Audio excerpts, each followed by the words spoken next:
I think I want to make it easier for small business owners to just be able to not have to do this work actually. So I've been building something to help me manage the operations for the cafe because really, if you look at restaurant groups, what they do is they'll have an accountant or they'll have a group restaurant manager that'll do the back inventory. And not only will they do that, they'll actually go on a computer, they'll bring up Excel and then figure out all of the the cost of goods sold and try to calculate the margins so that the restaurant can survive basically.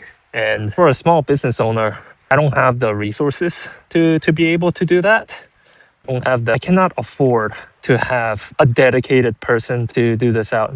Mind you, I'm sure in the restaurant group, managers are also handling hundreds of different tasks. But anyway, the point that I'm trying to make is that so here's an example. The matcha provider that I was using increased their prices by 30% without notice. And if I didn't catch that, or if I just built out the order, without really thinking about it, because I'm like business owners are just doing 1,000 different things at a time. So if I didn't take care, I would have easily glanced over and then the margins would have just been completely destroyed when it comes to matcha. We're also using very high quality matcha as well.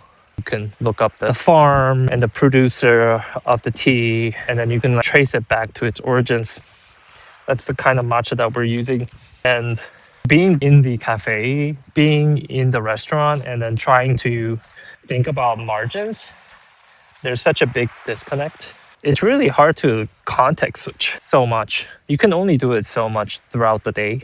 And I think that's one of the more challenging things, I think, is like about how much you're thinking about the customer experience. And then 15 minutes later, you have to look at how much was milk this week and how much was heavy whipping cream and how much did it cost to build out this one little dish, and what is the recipe and what is the ingredients that are comprised of it, and how does that translate and what is the margin cost. It's kind of impossible to do this unless you're running the shop in the afternoon and then you're in another point in time, or at midnight or whatever, you are building out those goddamn margins. So you're building out those margins. So I think I'm going to try to find a way to make it easier for myself to build out those margins a little bit easily. One easy approach is to essentially throw everything into ChatGPT and say, what's my margin or what are the costs of goods sold? And you can actually get a pretty good idea at a very high level. But in order to make those calculated decisions and in order to understand what is the actual cost, what is the actual margin over a course of sustained period of time, I think I need to build out a better tool for this. So one nice thing about the inventory app that I made, Cafe Tally, is I can extend that essentially to build out a costing module, a costing model. And well, I used to work for a POS company and I was on the other side of that, which was like I was on the reporting team and I was trying to figure out what's the net sale, what's the gross revenue minus discount, how does modifiers calculate into that, are there internal taxes, all that good stuff. So I lived in an adjacent world, but this is slightly different because in order to make this really usable, I have to think about the general population of cafes. And that means making it super easy to use. Maybe we'll have some templates and we'll have the costing model fleshed out and optimized for cafes. So cafes can use it easily. They can just say, build me a model for a latte. All lattes more or less are the same. You can change certain things about a latte, how many shots you're putting in, how much milk that you're using. That's about it. And the cups, the little hardware that goes into a to-go drink or what have you. And because I can lean on that idea a little bit, I can say what cafes do lattes, Americanos, and drip and mochas and ice lattes and matcha and all of those things. And I can lean on that to optimize the experience.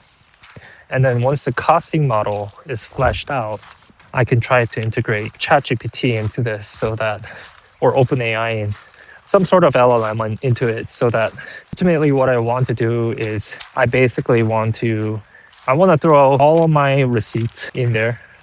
I want to throw all of my invoices, and I want to integrate with Square or any POS vendor that has a reasonable API. And I wanted to essentially derive the costing. But I think that's the shoot for the stars. That's my North Star. I just want to be able to talk to an LLM to build out the costing model, and not really, because it's a model. It's there to help you guide through, and it's not reality per se. It's there to help you if you need to make calculated decisions, especially about coffee, because it's such a, on one hand, it feels like high margin, but it's not really. So especially if you include rent and whatnot, but I don't know if I want to do that for the costing model itself. But it's a high volume game, coffee. And I think I want to make it easier for small business owners to just be able to not have to do this work, actually. Let me just do the work for you so you can make Instagram videos and dance on the camera. That's how you're going to make really flashy content, and that's how you're going to get actually your customers. Is you got to focus on marketing and making good food and providing high quality service. Like, that's what you need to do. You don't want to think about margins. I know you don't, because I don't really want to do it too. So I'm trying to build out a system in which I can just throw some, I set it up for you, and then you just upload your receipts once in a while, and then it'll say, oh, actually you need to get rid of this item because it's not doing too good. The margins are totally whack and you need to get rid of this.